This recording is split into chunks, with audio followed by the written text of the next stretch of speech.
Andrea, match de reprise ce samedi, match qui semble quand même déjà un peu décisif en vue de la qualification pour le top 6. Comment est-ce que le groupe l'aborde? Avec beaucoup d'excitation.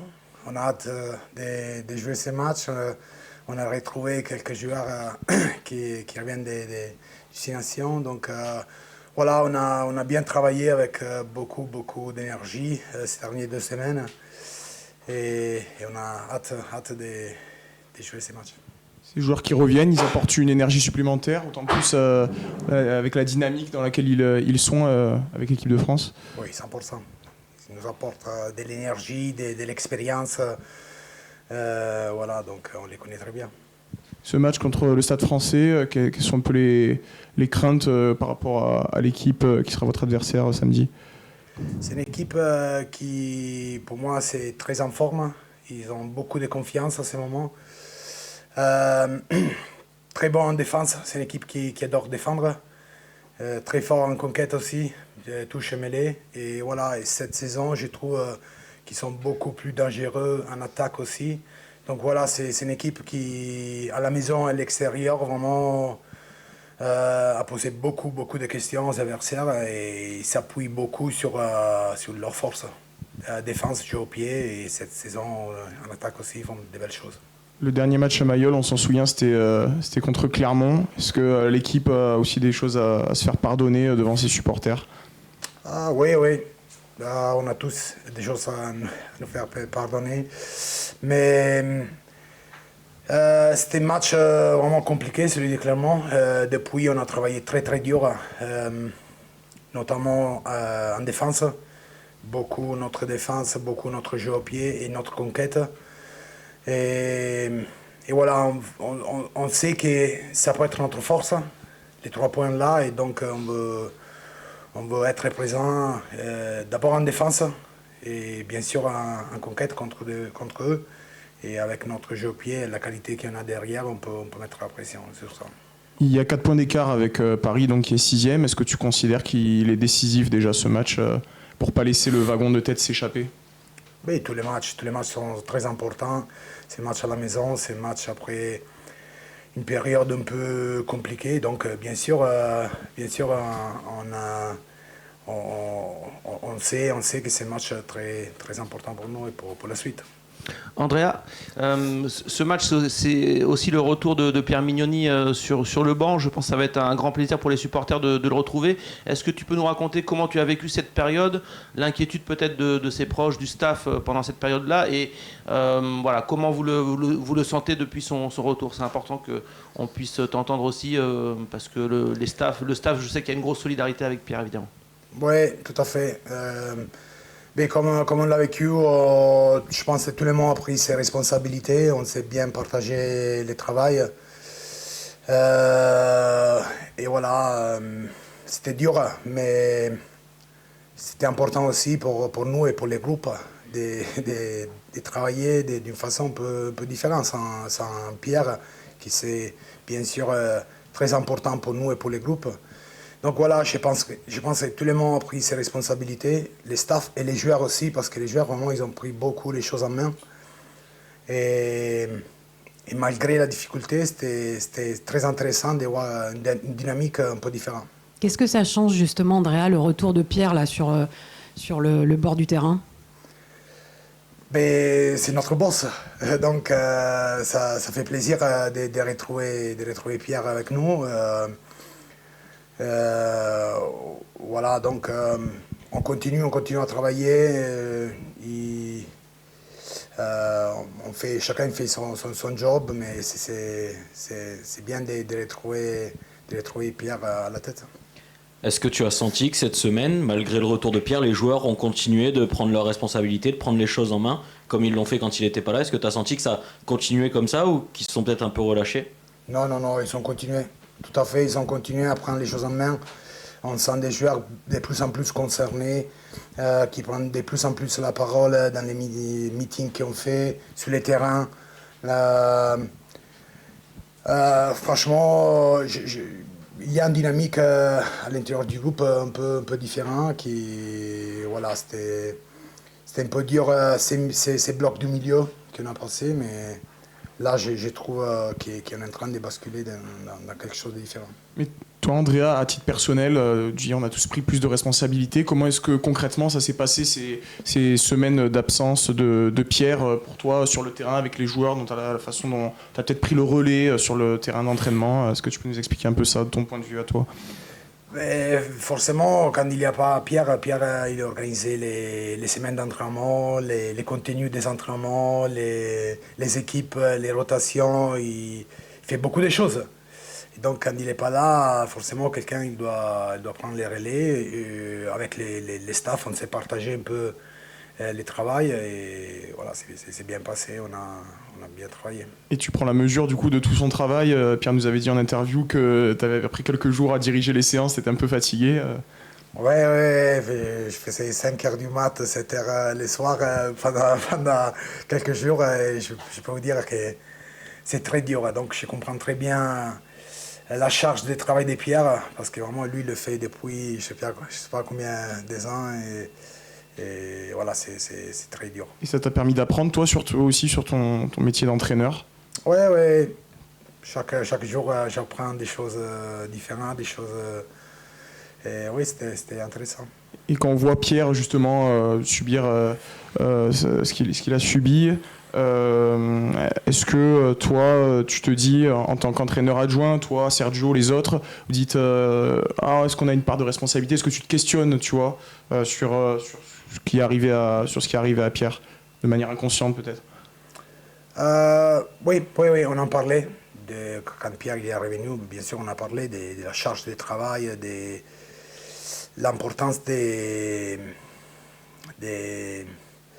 travailler dur, mais après, une fois qu'on a fini notre travail, de switcher, d'essayer de prendre le temps pour récupérer. Notre job, c'est très important.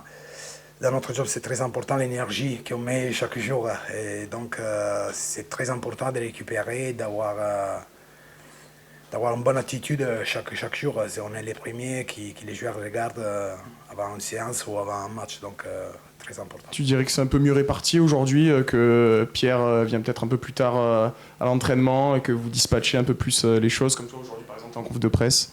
Ça fait partie de ces petites choses? Oui, on partage. Oui, je pense on se partage un peu la charge de travail, oui, un peu plus, oui. Je rebondis sur ce que disait mon confrère. Justement, on espérait avoir un petit mot de Pierre aujourd'hui. Est-ce que le fait qu'il ne vienne pas forcément nous voir, c'est à l'image d'une nouvelle organisation dans laquelle il serait peut-être un peu plus préservé aussi? Non, je pense pas. Je pense pas que c'est par rapport à ça. Oui, tous les semaines, c'est pas toujours lui qui fait les conférences de presse, c'est juste comme ça. J'ai une question, Andrea.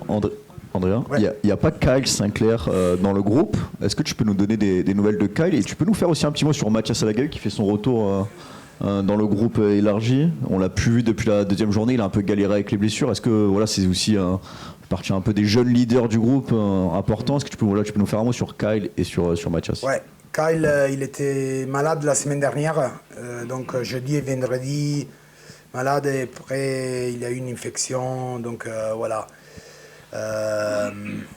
Il est de retour à l'entraînement aujourd'hui, mais je ne pense pas qu'il va être apte pour les matchs. Oui. Et Mathias, il revient à l'entraînement. C'est sa première semaine depuis sa blessure. Et voilà, on a le plaisir de les retrouver parce que c'est un super joueur. Aussi, c'est très important pour les groupes. C'est un des jeunes leaders de ces groupes. Est-ce que tu peux nous parler aussi de Charles et de Baptiste qui ne sont pas en vacances comparé à d'autres internationaux? Pourquoi ne pas les avoir mis en vacances? Pourquoi les prendre avec vous? Est-ce que c'est aussi leur expérience dans ce contexte qui sera importante ou c'est autre chose? Ben, c'est très important d'avoir leur expérience et après par rapport aux vacances il faut demander à Pierre.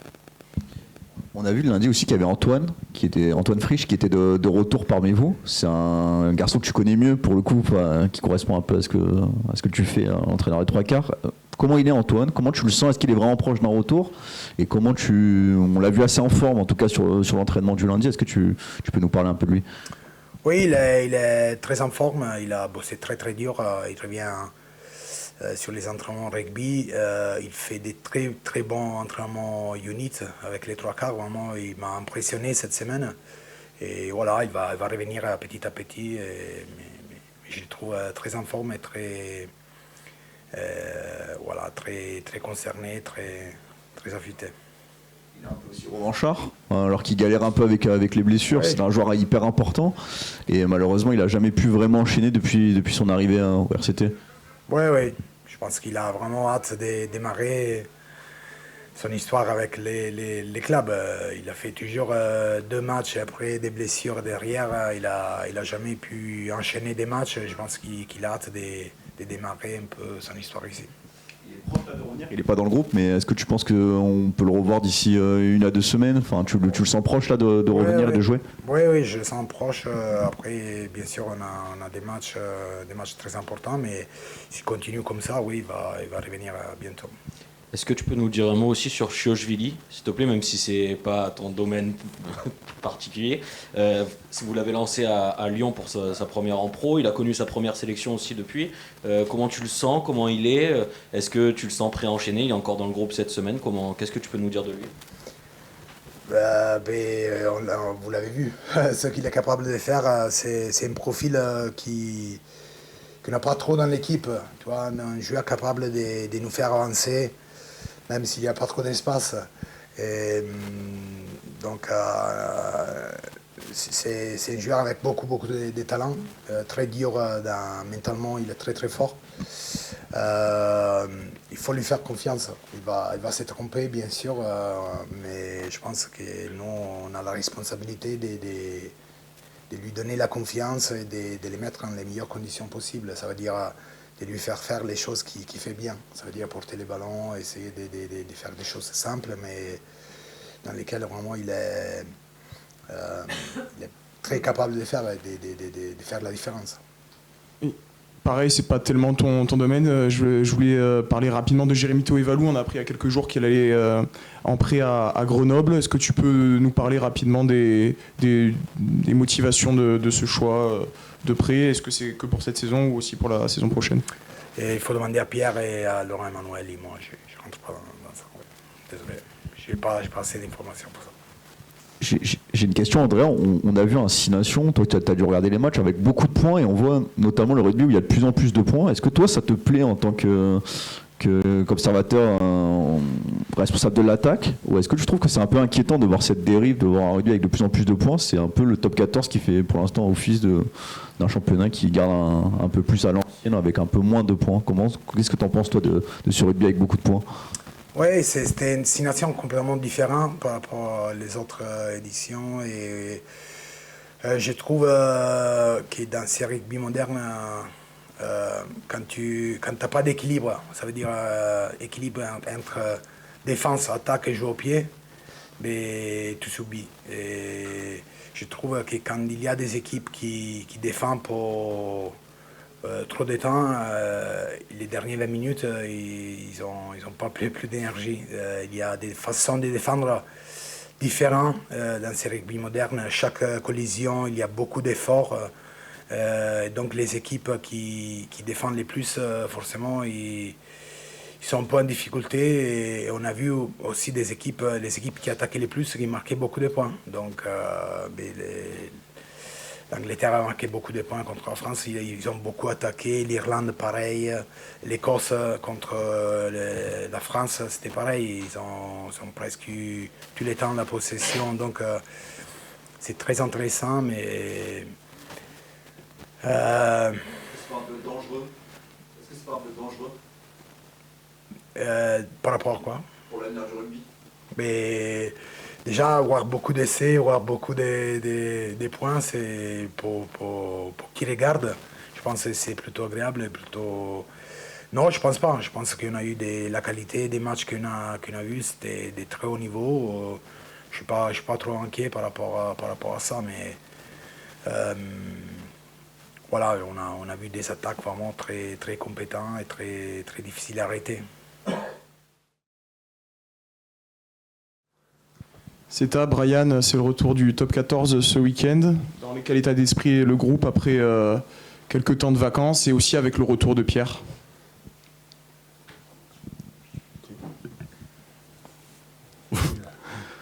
Non, l'état d'esprit, elle était bien. Cette semaine et la semaine dernière aussi, on a bien profité de notre vacances et on a bien passé avec la famille. Et on a bien content aussi qu'on a retrouvé Pierre la semaine dernière. Et oui, c'était un peu dur pour lui et on est très content de voir lui avec nous la semaine dernière et cette semaine aussi. Justement, raconte-nous un peu cette période sans Pierre. Comment est-ce que ça s'est passé au niveau de l'organisation? Vous avez tous pris un peu plus en responsabilité, les coachs aussi? Oui, c'était un peu dur. Et après, on a Masso et Sergio qui étaient là, qui leur reprennent un peu le coach. Et même les joueurs, les leaders, ils ont discuté avec le coach qu'il faut être plus monté que sont les leaders du jour, le leader de l'équipe. Et c'est pour ça, c'est entre les joueurs et les coachs qui sont bien parlés qu'on a bien travaillé pendant Pierre n'était pas là. Brian, what are your expectations for the Saturday's game against Stade Français? It will be tough with the forwards. Yeah, Stade Français always has a strong forwards, and now they have good backs as well. It's going to be a tough game. We spent last week preparing and this week also. It's been a tough couple of weeks for us, but now, yeah, we're excited for the game. With what happened to Pierre, is the group closer together now? You know. I think so, yeah. When he was away, a lot of boys and coaches had to step up. The leaders, they've done well, and yeah, I think it's a natural effect. We come together as a group because everyone does want this group to succeed and yeah, and grow. Même question, Seta. Same question. For you. Concerning the group, is the group closer together? Est-ce que le groupe est plus resserré avec ce qui est arrivé à Pierre? Oui. Comme Brian il a dit, comme Pierre il était pas là, c'est plus le leader de l'équipe qui sont approchés le coach, qui reprennent un peu l'esprit de l'équipe. Comme ça, on avance tout ensemble dans la même page et ça se montre qu'on a joué contre Lyon à l'extérieur. Donc ça fait du bien, on essaie de garder cette rythme et on enchaîne contre Stade. L'énergie a changé au sein de l'équipe? Oui, il y a beaucoup de changements. Normalement, qu'on n'a pas de Pierre dans l'équipe, c'est pas pareil. Du coup, tout le monde a fait travailler l'équipe, ils donnent tous dans l'équipe et c'est pour ça que l'énergie a monté la semaine de Lyon et cette semaine, la semaine dernière, on a essayé de faire pareil. Comme ça, on a fait la même semaine que Lyon. Malgré tout, l'équipe reste sur 3 matchs sans victoire. Est-ce qu'il y a urgence en vue du top 6? Paris est à 4 points de plus dans le top 6. Est-ce que c'est déjà décisif ce match ce week-end? Presque décisif. Dans tous les cas, tout le match, ça va être décisif. Donc on va essayer de jouer tout le match. On va essayer de gagner tout le match. Ça va être difficile, je sais. Mais nous, on a besoin de prendre le point dans tous les week-ends. Comme ça, on vise les top 6. Et on a essayé d'enchaîner notre rythme ce week-end et le prochain match qui arrive. Est-ce que par rapport au dernier match contre Clermont, la grosse défaite à Mayol, l'équipe a aussi des choses à se faire pardonner?